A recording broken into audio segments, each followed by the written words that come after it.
Thank you honourable P Selva रूस जी। माननीय श्री मनोज कुमार झा जी। शुक्रिया सभापति महोदय। कौन सुनेगा मेरी चाक दामनी का अफसाना, यहाँ सब लोग अपने अपने पैरहन की बात करते हैं। माननीय उपसभापति महोदय, माननीय इधर का इशारा किया।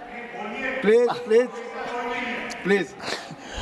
माननीय उपसभापति महोदय, मैं बजट पर आने से पूर्व प्री बजट कंसल्टेशन पर 30 सेकंड बोलूंगा। प्री बजट कंसल्टेशन होता है माननीय उपसभापति महोदय। मैंने उद्योगपतियों के साथ मीटिंग देखी, कॉरपोरेट हाउसेस के साथ मीटिंग देखी, और मैं आज की ही बात नहीं कर रहा हूं। कई वर्षों से प्री बजट कंसल्टेशन में सीवर में उतर के मरने वालों के प्रतिनिधि मंडल से बात नहीं होती, ठेला मजदूरों से बात नहीं होती, बेरोजगार युवकों से बात नहीं होती, छोटे मझौले किसानों से बात नहीं होती, और अब तो ट्रेड यूनियन से भी बात होने की रवायत बंद हो गई है। क्योंकि हाल के दिन में जॉर्ज साहब पर एक किताब पढ़ रहा था, राहुल राम गुंडम जी की। उसमें पता चला कि आज जिन चीजों के लिए लोग नाराज हो जाते हैं सदन में, जॉर्ज साहब तो उन चीजों के बगैर सदन में अपनी बात ही नहीं रखते थे। चाहे बिजनेस हाउसेस का नाम लेना हो या इंडस्ट्रियल पॉलिसी की बात हो। मैं ये क्यों कह रहा हूं कि ये मैडम का 7वां बजट है, उनको बहुत बधाइयां मिली। सर, 7 साल पुराना तो नहीं हूं, 6ठी बार मैं माननीय वित्त मंत्री जी के समक्ष आर्टिकल 39 क्लॉज सी, और मैं चाहता हूं सब लोग पढ़ें कि हमारा बजट हमारे प्रियम्बल में है, डिग्निटी, जस्टिस, इक्वालिटी। हमारा बजट उसको कितना रिफ्लेक्ट करता है। आर्टिकल 39 सी जो कंसंट्रेशन ऑफ वेल्थ की बात करता है माननीय उपसभापति महोदय, कि राज्य की कोशिश होनी चाहिए कि इनकम इनइक्वालिटी इस रूप में ना बढ़े। मैं नहीं बताना चाहता कि 90% संसाधन किसके कब्जे में है। माननीय सभापति महोदय, आय की इतनी बड़ी असमानता, परेशानी इस बात से होती है, यह मत समझिएगा कि मैं धन संचय का विरोधी हूं या अमीरी का विरोधी हूं, लेकिन अश्लील अमीरी और जिसका भोंडा प्रदर्शन हमने हाल के दिनों में देखा है। सर, दिक्कत उससे है, इसलिए आय की असमानता पर बात होनी चाहिए। माननीय सभापति महोदय, मेरे साथी हमारी पार्टी से बोल चुके हैं। मैं मनरेगा पर 1-2 बात कहना चाहता हूं। अपने स्थापना से लेकर के आज तक पहली बार मनरेगा का उस रूप में जिक्र नहीं हुआ जैसा होता रहा है। 86,000 करोड़ दिए गए। सर, अभी मेरे पास पूरे आंकड़े हैं। 86,000 करोड़ जो कि इंतरिम बजट के बराबर हैं। आपका एक्चुअल एक्सपेंडिचर 1,05,000 करोड़ था, 20,000 का गैप है, और ये मैं इसके आधार पर कह रहा हूं, मैं आंकड़े कर नहीं रहा हूं। मैं दूसरी बात कहना चाहता हूं, इससे क्या होगा? मजदूरी के भुगतान में देरी होगी, सप्रेशन ऑफ डिमांड होगा, और क्वालिटी एसेट्स का निर्माण नहीं होगा। माननीय उपसभापति महोदय, भारत की शिक्षा, स्वास्थ्य और बाल विकास की योजनाओं में 50 लाख से ज्यादा स्कीम वर्कर्स हैं, जिसमें 90% से ज्यादा महिलाएं हैं। 5 वर्षों में उनके मानदेय बढ़ोतरी की कोई कोशिश नहीं हुई है। महोदय, कोरोना का पूरा भार किसकी लाश है, कौन बीमार है, इन्होंने उठाया। आपने इसकी मानदेय, चाहे आशा, ममता, आंगनवाड़ी, रसोईया आदि, कृषि को लेकर के एक बड़ी आबादी है, 65-70% अभी भी निर्भर है।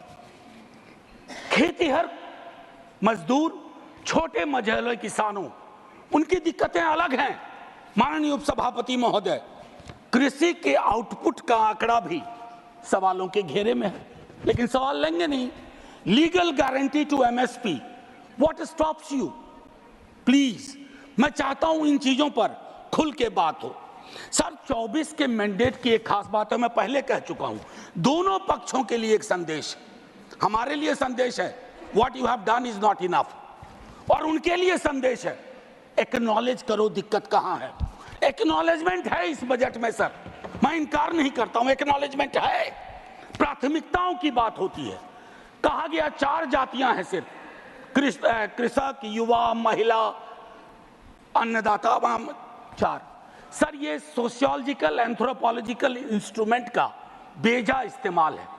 इस देश में जाति हकीकत है सर, 100 दफा बोल चुका हूं और मैं कह रहा हूं कि जब तक आप जातिगत जनगणना नहीं करवाएंगे, आपकी टारगेट स्पेसिफिक नहीं होगी, आपका बजट मीनिंगलेस होगा, आपकी नीतियां लोगों तक नहीं पहुंचेंगी।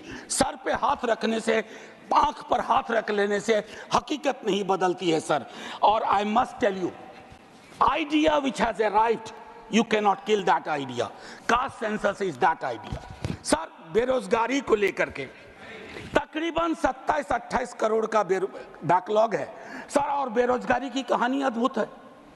एक बड़ी आबादी है जो डिस्गाइज्ड अनएम्प्लॉयमेंट में है, कुछ अंडर एम्प्लॉयमेंट में है, अंडर एम्प्लॉयमेंट, कुछ उस बस 1-1.5 मिनट और लूंगा, कुछ उस सीमा को पार कर चुके हैं। आप 80 लाख की बात इस बजट में करते हैं। आपको प्रतिवर्ष 5-6 करोड़ रोजगार और नौकरी की व्यवस्था करनी होगी, तभी जाकर के ये जो डेमोक्रेटिक डिविडेंड है जो आप लोग कहते हैं उसको आप एड्रेस कर पाएंगे। एमएसएमई सेक्टर सर, खास करके उसमें जो माइक्रो और स्मॉल है, आपने उसकी रीढ़ तोड़ दी है, चाहे डिमोनेटाइजेशन हो, जीएसटी हो। और रीढ़ तोड़ने के बाद सर सर्जरी चाहिए, बैंडेड नहीं लगाना पड़ता है, आप बैंडेड लगा रहे हैं। अप्रेंटिसशिप, इंटर्नशिप, एक ही बात कहूंगा सर, खत्म ही कर रहा हूं, 5,000 रुपया आप दे रहे हैं। एक तो कहते हैं विल नज द कॉर्पोरेट हाउस, मैंने नज का हिंदी अनुवाद देखा, कोहनी से धक्का मारना होता है। अब आप कॉर्पोरेट हाउस को कोहनी से धक्का मार के कह रहे हो कि रख लो 5,000, 30 दिन से सर, बस 1 मिनट और 30 दिन से डिवाइड करिए, 166 रुपये 66 पैसे, ये तो न्यूनतम मजदूरी भी नहीं है। और आखिरी सर, जय हिंद बोलने से पहले बिहार को लेकर बड़ी बात हुई सर, हम तो मुफ्त में बदनाम हो रहे हैं। 2015 का प्रधानमंत्री जी का आरा वीर कुंवर सिंह की धरती का भाषण सुनिए, फिर टॉर्च लेकर के या लालटेन लेकर के स्किल यूनिवर्सिटी ढूंढिए, केंद्रीय विश्वविद्यालय भागलपुर में ढूंढिए। हम तो सिर्फ इतना कहना चाहते हैं, हमने लाखों के बोल सहे सितमगर तेरे लिए, तो मैं सितमगर से आग्रह करूंगा इन मुद्दों के मद्देनजर बजट को रीलुक दीजिए, बजट को आम आदमी का बजट बनाइए। जय हिंद सर, शुक्रिया बहुत बहुत। माननीय डॉक्टर दिनेश शर्मा जी।